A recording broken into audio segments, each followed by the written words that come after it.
Wolfpack, what is going on? It's your boy, the Wolf of Roto Street, rotostreetjournal.com. We breed and feed you fantasy wolves here with our first waiver wire show of the season. Pumped for our new time on Tuesday nights when you are in the heart of your waiver wire decisions. We could always switch it back to Monday if that's something that interests you guys. Always open to your guys' feedback on that.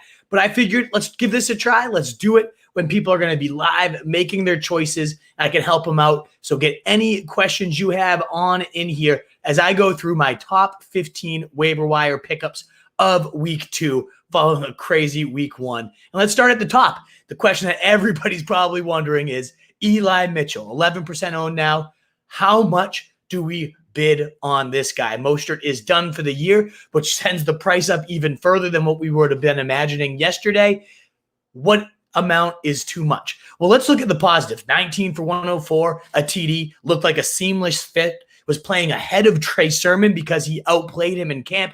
Thanks for that report, beat writers. No idea where that was the other day. But Brent Cohen did come on our podcast over the summer, 49ers beat, and said, as good as Sermon's looking, Mitchell is looking even better. This is a guy that had 4.35 speed at his pro day. You know they want that speed element regardless of who else is in there. So he's going to have a role in this Shanahan backfield no matter what. The thing is now how much is he going to be worth? One end could be a league winner. If this guy ends up knocking down a role for 14 games of the season, 15, 16 all year, becomes the starter, he would be the next Steve Slayton, the next Arian Foster. I mean, anybody that gets consistent volume in a Shanahan scheme is going to eat. The question, though, becomes is he actually going to get that volume? Shanahan already came out and said it's a game-by-game basis just 2 days ago after the game. It does seem like Mitchell should be the one getting the first crack, but Sermon, was it punitive? Did he miss like curfew? Did he? I don't know. I don't know what it was. Was he really just that outplayed? But either way, he's going to be back on the field now with Mostert out for the year. It could be hasty getting all the carries next week. So for me, you're going to have to pay 40% to 50% of your FAAB budget. You're going to have to burn your number one waiver wire priority to get this guy. If you are desperate, let's say Mostert was your RB2 and then it's trash behind him, go for it. Dive, head first. Let's go. Let's see how this pans out because it could be that league winner. Otherwise, if I'm at a pretty good roster, I don't feel the need to go and blow half my load to go get this guy. I mean, somebody might even bid 100%. You guys know your leagues. And as you can see here, the percentage next to the name is going to be their percent rostered in leagues. And then the FAAB I will put after that. So I don't think he's personally worth as much as he's going to go through. I think somebody's going to blow too much in every single league.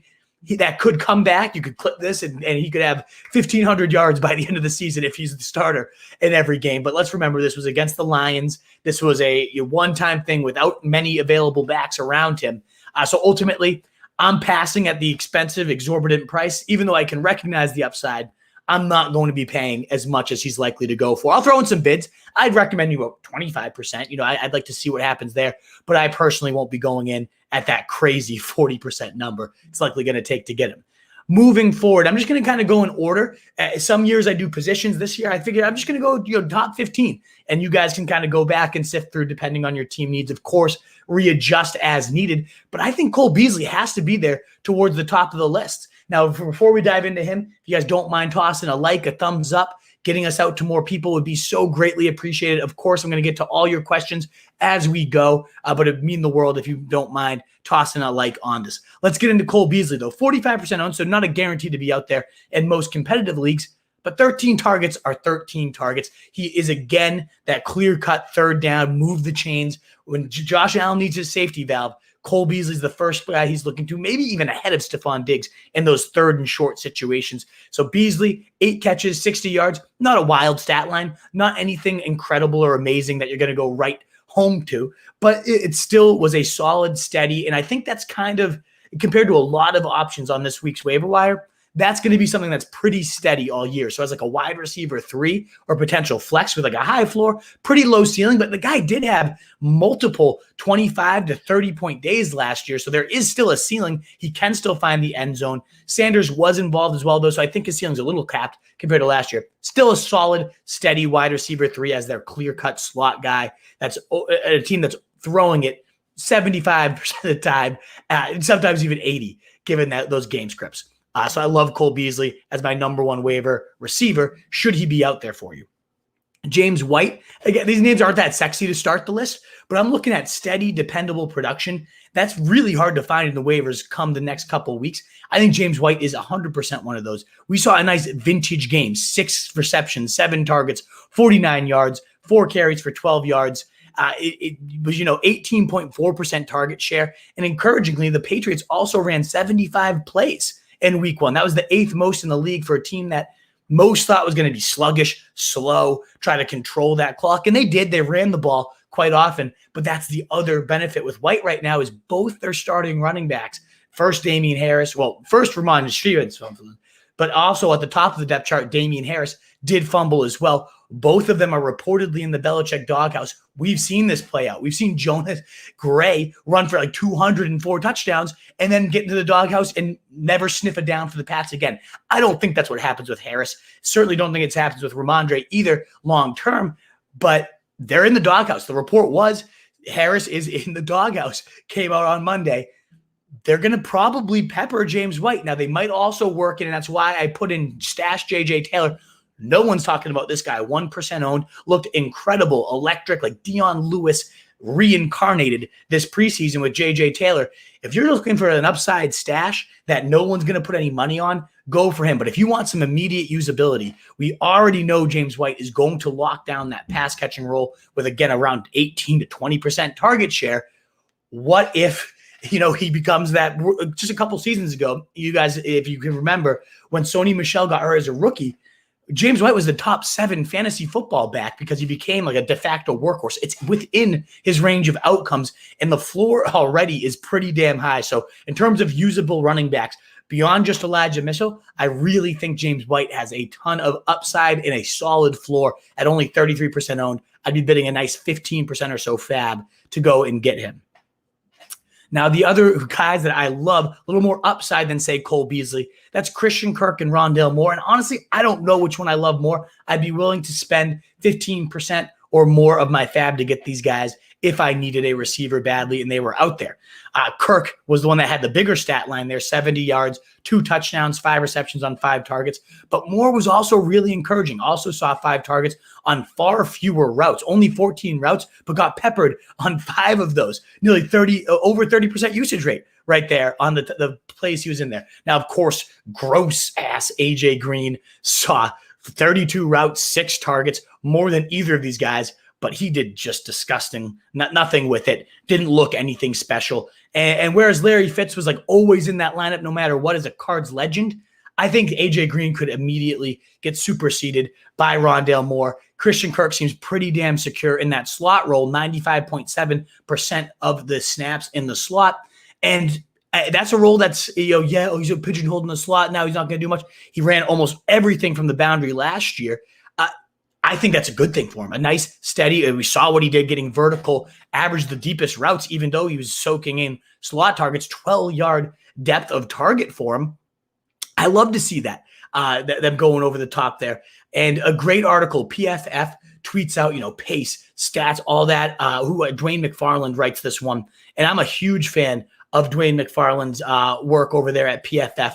And he talked a lot about the usage rate, how it should be steady given how high they use their 3 wide receiver sets here. So now, again, 96% of slot routes, just 16% rate last year, but they run 3 or 4 wide receiver sets 70% of the time.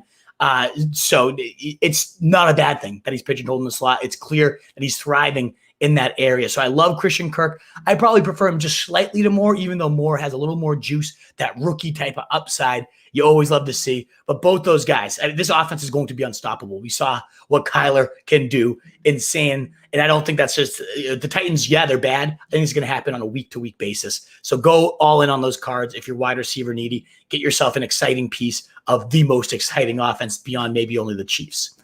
If you're quarterback needy, there's nothing you could do better than Jameis Winston, 44% owned. Now, we'll go a couple guys later in case Jameis isn't there, 44%. There's a decent chance he might be gone, but 5 touchdowns. What a touchdown rate this guy had. What was it? 14 passes attempted, like 5 of them going for touchdowns. Incredible. So only 150 yards, but still put up 30-something fantasy points, depending on your scoring. So hyper efficient. More importantly, 0 turnovers. And this was one of the better pass defenses last year, the Green Bay Packers. So he had 2 attempts, 20-plus yards deep, and they kind of really reined him in. And that's okay. Like, he clearly did his damage so efficiently. He was 3 of 5 with 2 touchdowns under duress, under pressure, showing a little more maturity. That's what we need to see. Maybe LASIK Jameis, maybe, the coaching from Sean Payton.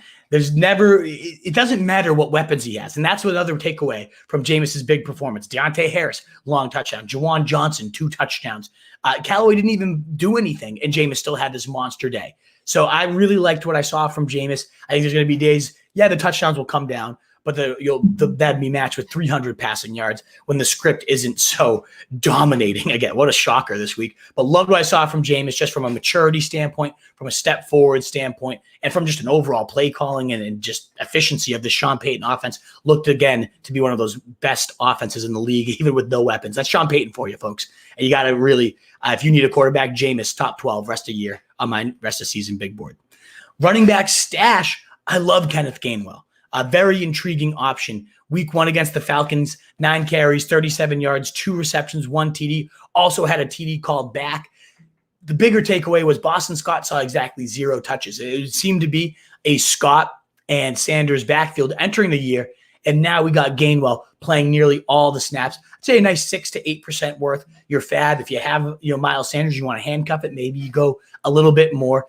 But he's clearly ran with some power. I loved what I just saw from the kid. A lot of people compared him to Antonio Gibson coming out this season for his versatility. And it was just nice to know the rookie is going to be involved on a weekly basis after that didn't seem to be the case entering the season. Really big fan of Kenneth Gainwell, what he could do for your running back spot from like a usability, like a handcuff with benefits type of perspective.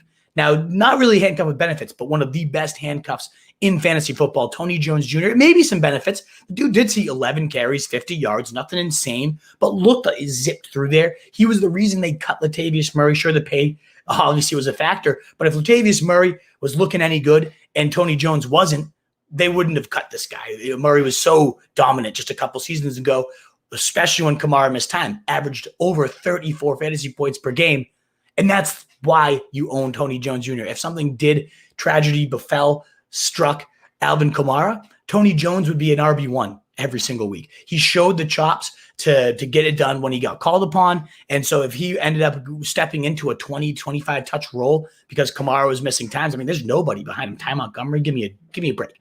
So I really like Tony Jones. You don't need to go crazy. Similar to Gainwell, you're not going to be using him. So it's not like you want to blow a ton of money to go get him, but 5%, $5 of your $100 budget could be very useful. Now, in terms of usability, you need an immediate injection, wide receiver 3 or flex. Shepard's above either of the 2 guys I just listed if you need a wide receiver, and certainly if you need one that you can plug right in. Led the team in targets with 9, receptions with 7, yards 113, plus adds a score. That's kind of what's always been lacking in his game.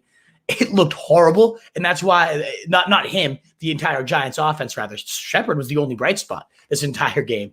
The rest of the offense, though, Daniel Jones is horrible, turnover prone, the fumbles, still hasn't improved that. The guy is a joke. Let's get rid of him out of the NFL sooner than later, please. But the chemistry between Jones and Shepard was really the only weapon that had anything going all day. Barkley still looking like he's coming along slowly. 3 fantasy points, a joke. Galladay didn't really have much of a rapport. So it was clear Jones is going to go to his go-to guy like Shepard in these moments as the early season. Now, I think during the season as it develops, that's going to change. And that's why I don't have Shepard significantly higher. If I thought he was going to be the alpha all year, he'd be number 2 on the list. I don't expect these type of stat lines to continue too much longer. But for a game for 2, Washington, not a great matchup next week, but a couple easy ones on the horizon after that. I could see Shepard being nice and usable these next few weeks. I'm not, again, going out of my way because I think Galladay eventually supersedes him. I think Barkley eventually takes over in terms of target share. But as of now, Shepard's the clear-cut, trusted guy. So if you need a usable wide receiver 3, throw a nice solid 7% FAAB out there to go get him. Now, 2 guys I'm very intrigued by, especially the second name here. Tim Patrick, 2%, and KJ Hamler, 2% owned. Definitely, I don't think you have to break the bank to go get either because they're lower priorities on terms of the radar. Specifically Hamler, I saw ranked at 37 or something on Fantasy Pros list.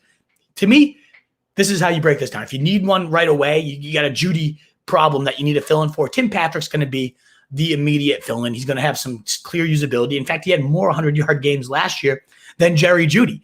He was very consistent, and that was with Sutton off the field, but now another alpha leaves. I could see Tim Patrick just stepping right in. He already was playing equal snaps to Jeudy, just playing outside, whereas Jeudy ended up going into the slot. So Patrick already was going to be a waiver wire pickup, but now that you take Jeudy off the field, he might be the most reliable possession receiver they got. Yeah, Sutton's a better talent, bigger alpha, more of a red zone guy, would rather own Sutton, but Patrick is a guy that's shown very reliable, fits kind of Teddy Bridgewater's style. I think he's going to be very consistent. Last year, he caught 86% of his contested targets of 20-plus yards. That was first by a significant margin, according to PFF. So I think he'll be a nice wide receiver 3 fill-in while you wait for Jeudy to get back. Love it. Love the play. But I also really love, and if you don't need the usability, I'd even prefer the ceiling of KJ Hamler. I think he has the highest upside now of the bunch there, outside of Sutton, who again is a hardy 100% owned right now. But he had a 50-yard touchdown, dropped it. And that's a concern with him. His hands haven't always been consistently steady, KJ Hamler. But the man can lift the lid off the top of the defense. We saw it in the preseason, a 2-touchdown day in his first game. He should have had a 50-yard touchdown this week. I think we'd be talking about him at number 3 or 4 on this list. People would be all over the hype on KJ Hamler had he caught a long touchdown. He burned Adoree Jackson. It was a beautiful route. We've seen him used in the more consistent way throughout the preseason on screens, end arounds. You caught like a 2-yard touchdown. The guy can just do it all.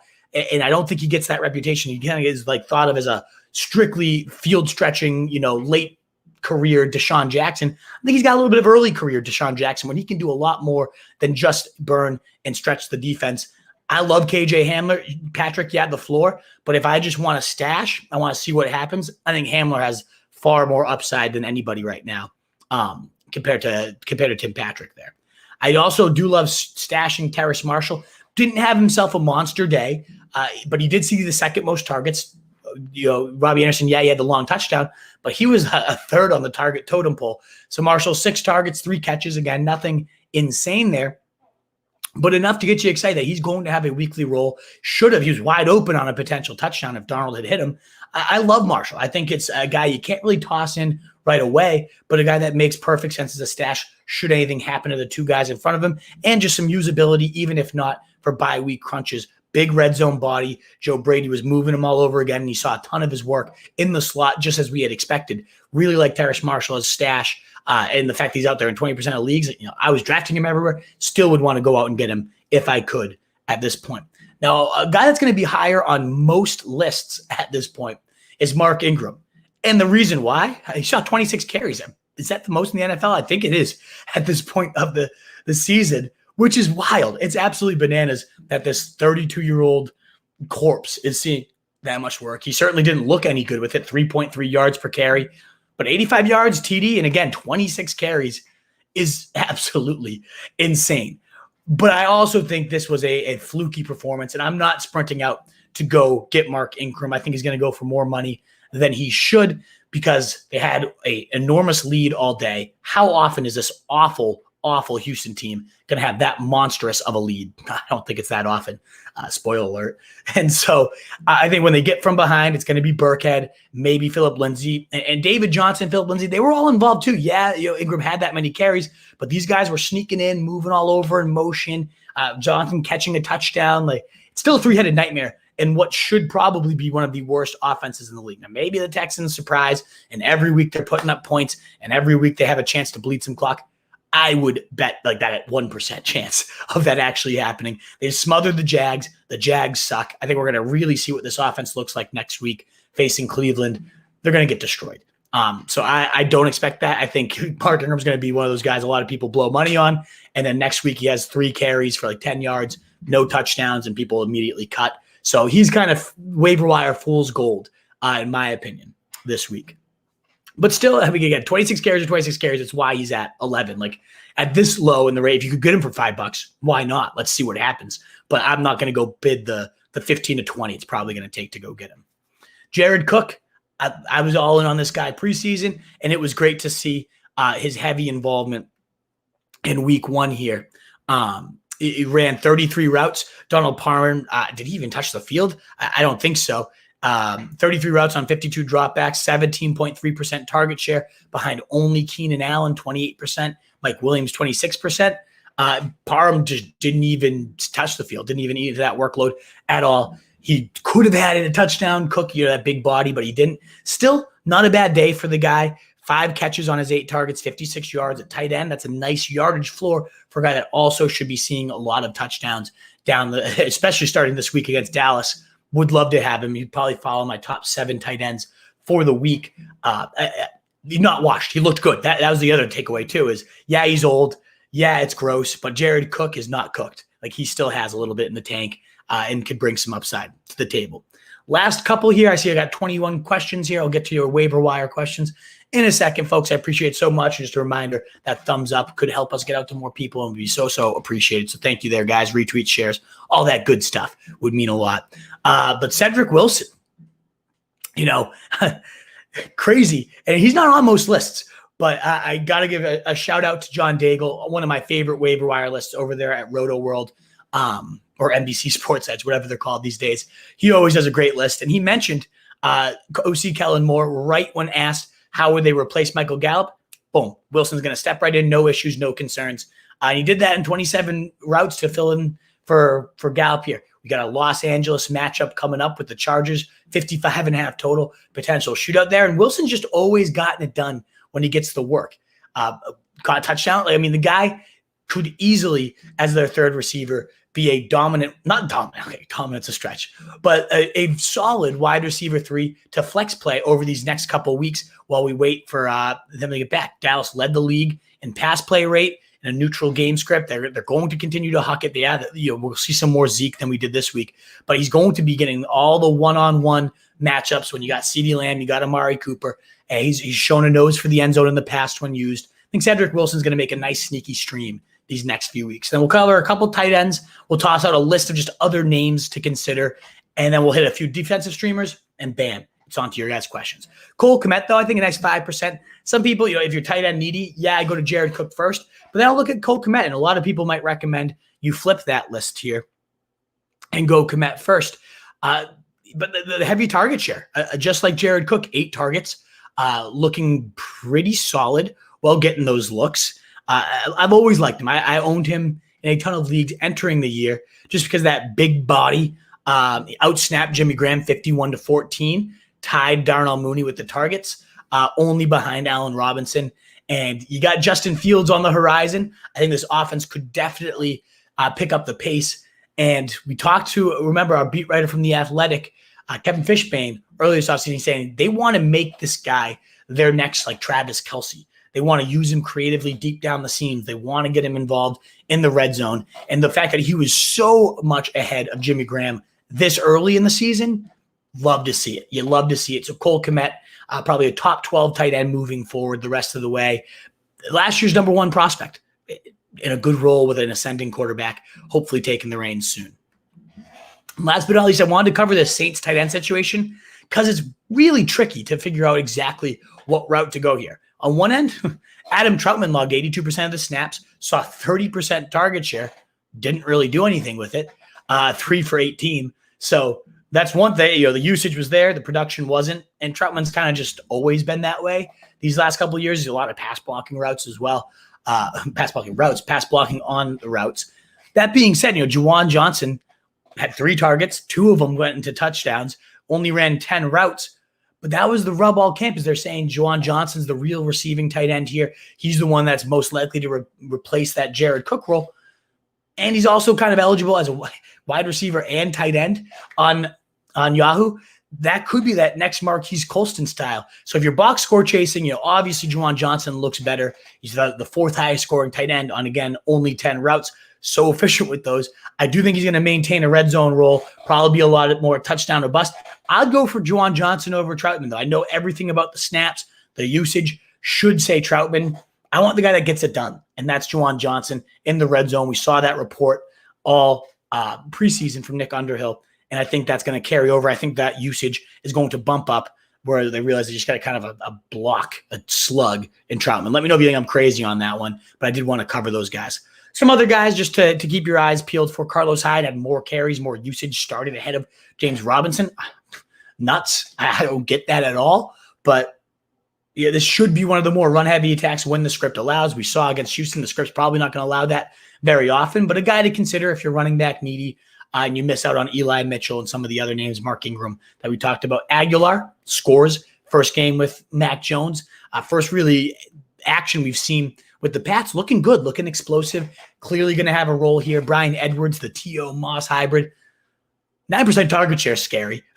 They just don't throw to wide receivers. Darren Waller, 19 targets in the game. And I don't see that really actually changing much. But we saw towards the end of the game, Edwards get his confidence up, bodying people up, timing anticipation throws. He really drove down and helped that Raiders offense get into the scoring zone for Carlson. Without him, they probably wouldn't have won that game. Maybe that could be a spark to his confidence, to his usage. I really liked what I saw from Bryan Edwards. Jalen Reagor also scoring, and more so, it's just Jalen Hurts also looking amazing. Any piece of this offense you can get. I love the talent coming into the league. Didn't show it much last year, but hey, maybe it just needed the right quarterback. Maybe he's had a year or two ascension. Nice guy to stash if you have some trash to cut and you want a wide receiver. Big Ben and Zach Wilson also out there for quarterbacks. Big Ben didn't do much. They didn't need to.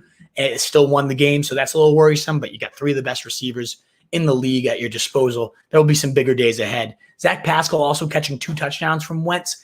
Kind of became the number one red zone guy.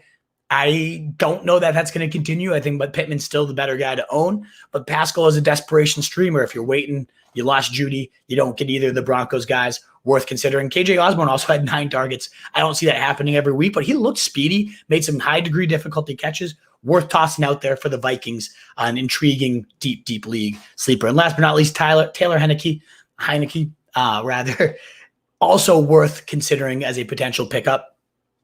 We love Fitzmagic. One, because he's so damn good the last few years with Miami. 12 of his last 16 games were top 12, including 3 top 3 performances. So he had that going for him. But we also really love the situation, the weapons, the pace that they played, the 8th fastest pace, even with Alex Smith. All that was going for him. Now, Taylor Heineke has all those weapons, adds some Konami upside. He can run and get done with his legs. I don't think he has the arm, certainly not of Fitzmagic. He has the strength, but certainly less accuracy, more erratic. But with those weapons, with the Konami upside and just overall offensive system, in 2 QB leagues, Taylor Heineke could end up actually surprising, putting up some decent 19 to 25 point days on his legs and a couple touchdowns every week.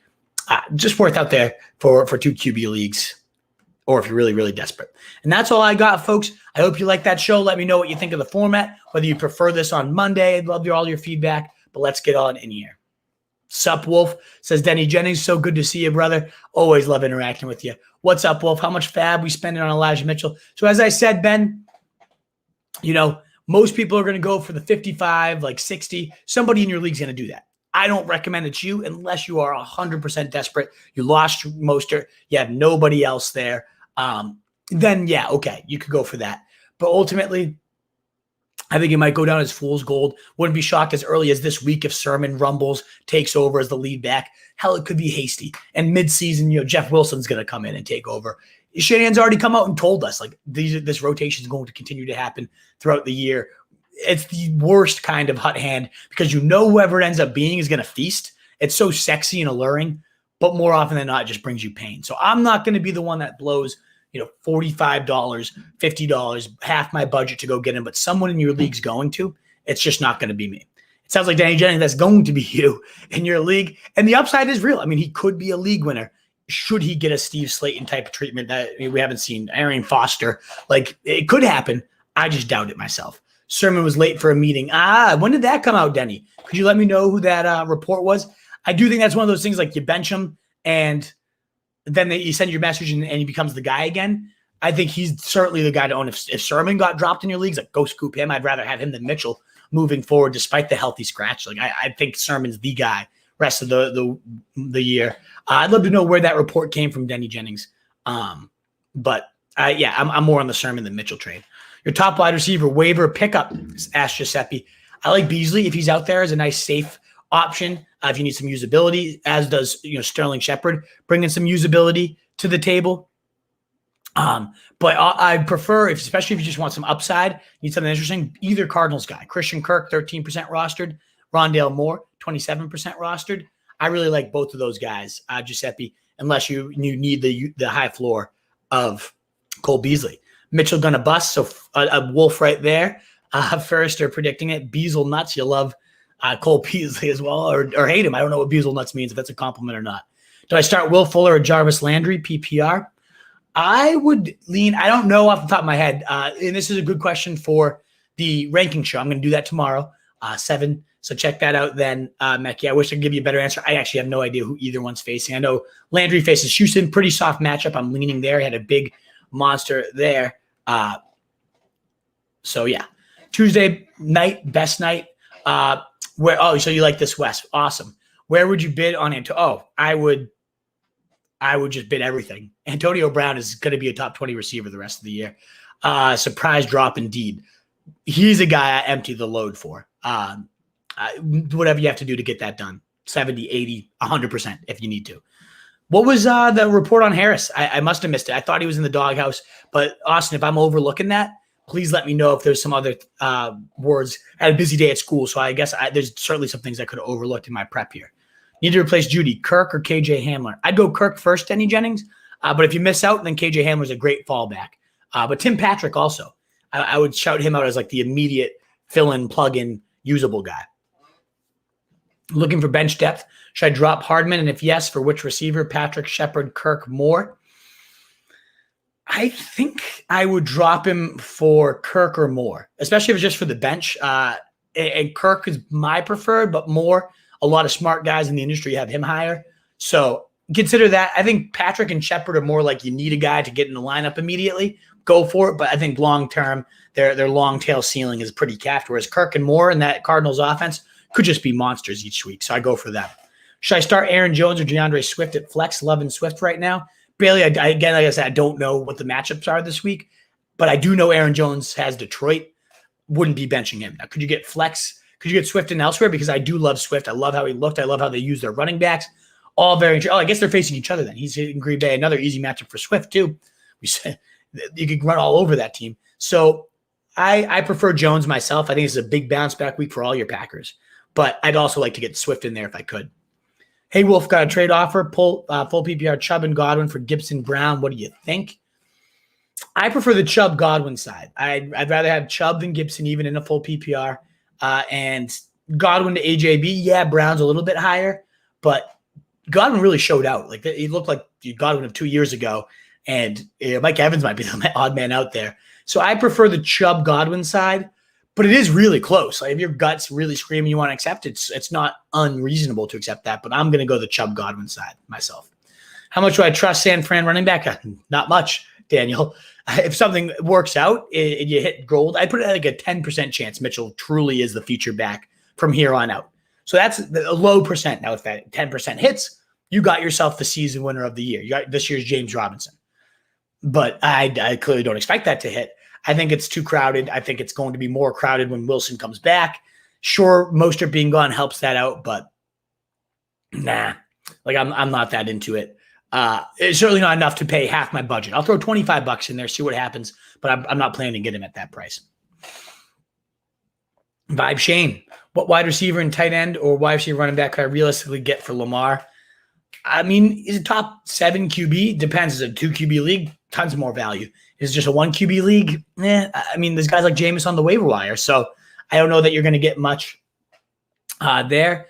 I would say you're looking at like ideally you could get Hawkinson, right? I think you'd be making out well to get Hawkinson for Lamar.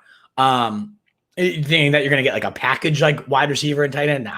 You can check my rest of the season big board to see kind of where I rank people. We also have a great trade value chart. Our guy Jackson just pumped out today. Amazing stuff. If you found that on Reddit as well. So that can help you answer those trade questions. Missed the beginning. How much on Mitchell? I think I just covered that, Mike, but he's going to go for 50%, and I'm not going to be the one to do it. I'll throw in 25, maybe 30. I have a team where I'm pretty desperate for that upside. And again, it could pan out huge, but I just don't think I'm going to trust Shanahan. I mean, this week was the exact example of why you shouldn't pay 55% to go get Elijah Mitchell, because One week it's going to be him. The next week Sherman has a great week of practice as the starter. Then Hasty decided to have a really good week of practice, and he's the starter. I don't know. I'm not going to trust it. Shanahan's – I always go all in on Shanahan's backs because of how great that system is. I could go out there and run 150 yards and 2 touchdowns if he gave me 20 carries. But that the beauty of it is also the curse of it because you'll never know which guy it's actually going to be. My one league, Jamal Williams, is out there. Would you prioritize him and Mitchell? And how much on Jamal? I think Jamal is going to be steadier than Mitchell. I would probably prioritize him, and I'd probably pay 25, 30. I think people will be going all in on Mitchell, and he might kind of sneak under the radar.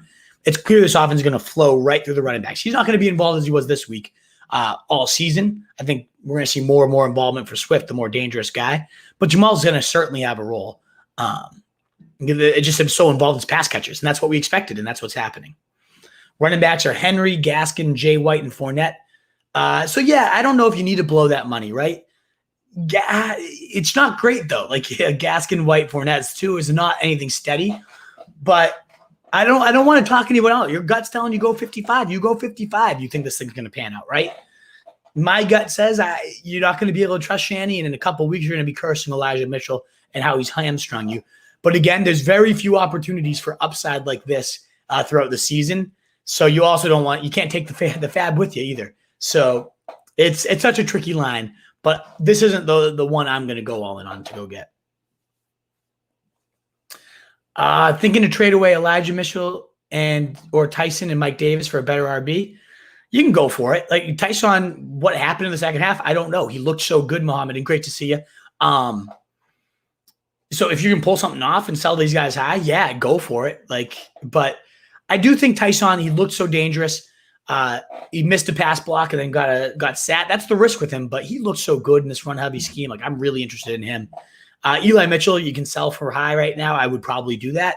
And Mike Davis, the Falcons look like they're going to just suck. So I'm more than open to moving 1-2 of those guys in a package to get a much better guy, but are people really sprinting to get him? I don't know what type of offers you're getting.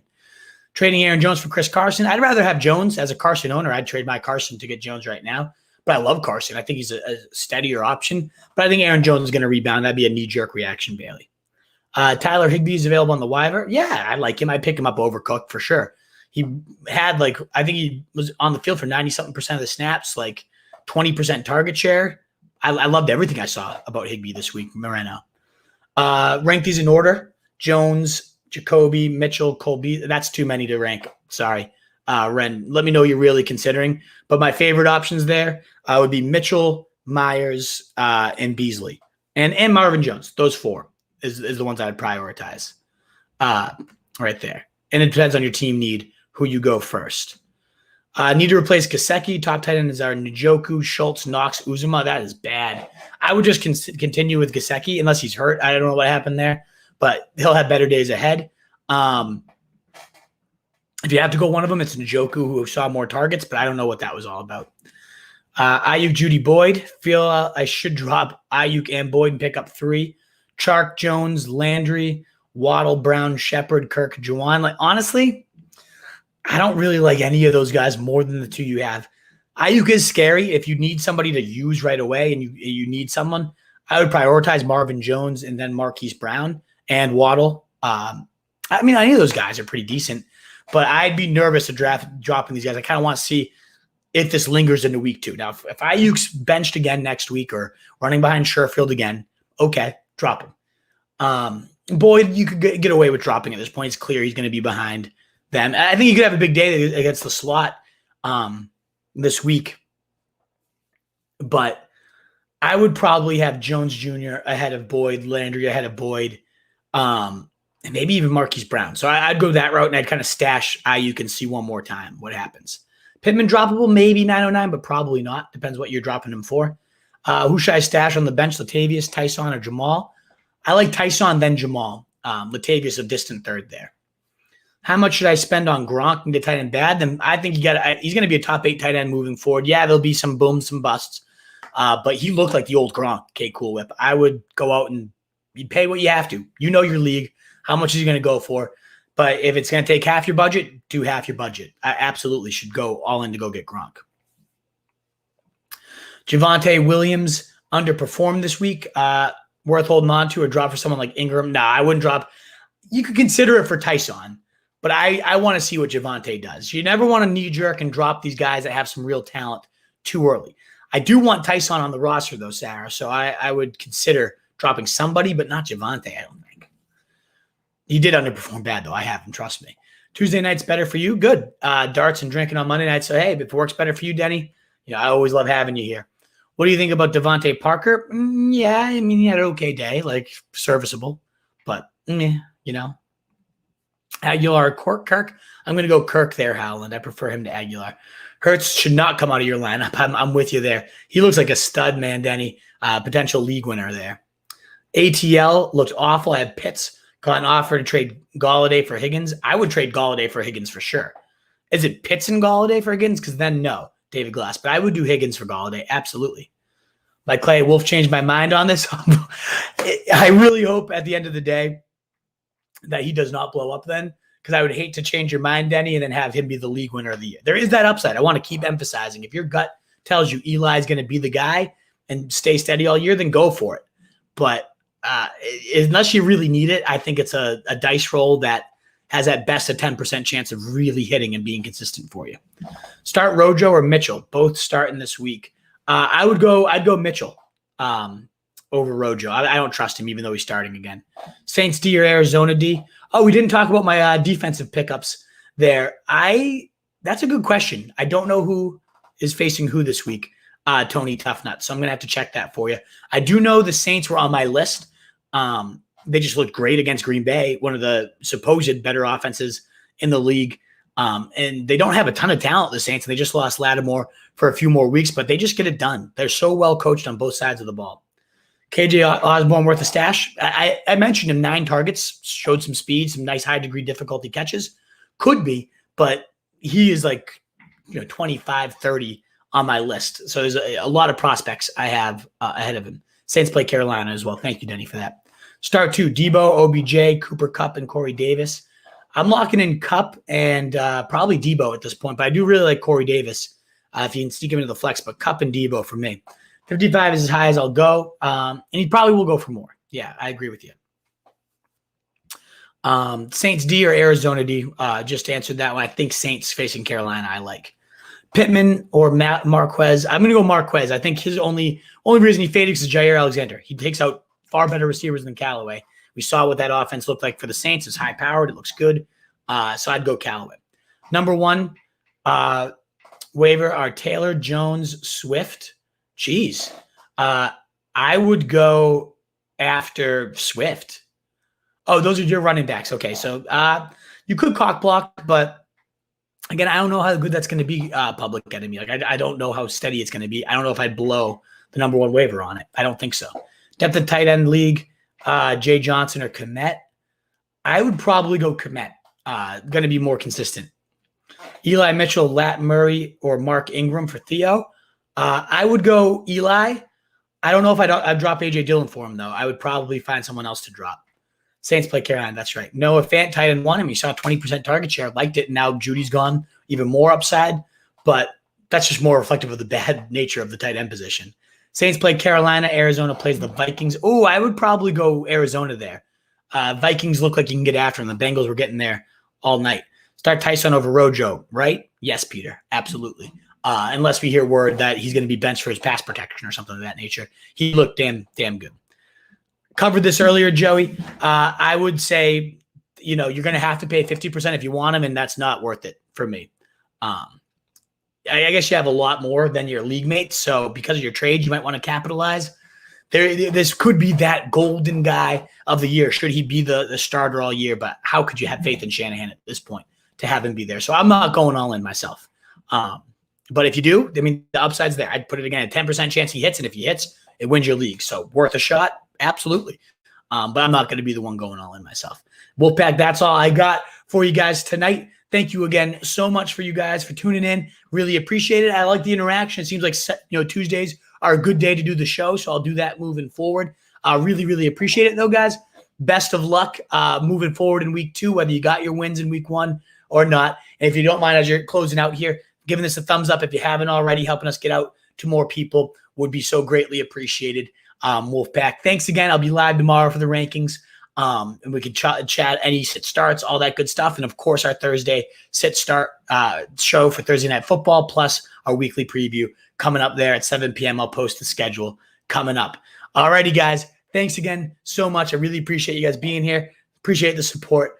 And we will see you next time in a world full of fantasy sheep, guys. Be that wolf.